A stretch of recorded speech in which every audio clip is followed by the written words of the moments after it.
barbecue and invite all our friends, right? In our culture, food is social, right? We have our, when my kids were at home, we had family dinners.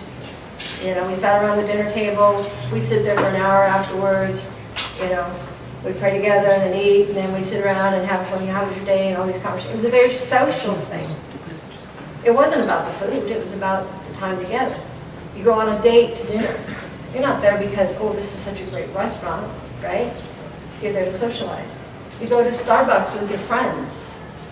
It's the social aspect. In our culture, food is very social, right? And we tend to tie good things to it, bad things to it. Food is also something that we'll do just because it's convenient. And so one of the biggest things you need to think about with nutrition is your attitudes towards it. Why are you even eating? I mean, yeah, you get hungry, you gotta do something about that.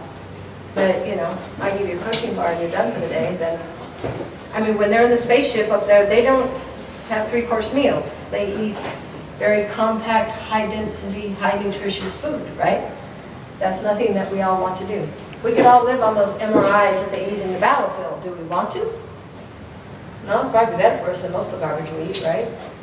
But when you start talking nutrition, you've got to talk about what is your attitudes toward it, and why do you eat what you eat? A lot of what we eat is cultural. A lot of what we eat is family. We grew up eating this way, or you grew up eating that way. That doesn't make your way right and mine wrong, or vice versa. I mean, my sister-in-law is from India, and I have a hard time with her culture's food, just because she grew up within a refrigeration. So when she cooks, living here, she's been here, they're married 40 years next month. And she still, to this day, will cook a big thing of Indian food and leave it on the stove. And then they'll eat it the next day. And I'm going, poison. My culture says you don't do that. But they don't have it back there, so they put stuff in there to keep the food from soiling. So that's a cultural thing that I've gotten used to through the years, but it's still just, I just can't do that. But my sister had lived with her for a while, and she got used to it. You don't have an issue with it anymore either. My brother obviously doesn't. And I mean, the food's great, don't get me wrong, I like it. But that's their culture. That's how she grew up eating. And so our attitudes and stuff have so much more to do with what we put in our mouth than the nutrition aspect, right? But the reality is, what is the point of food? Nourish our body, like Brenda said.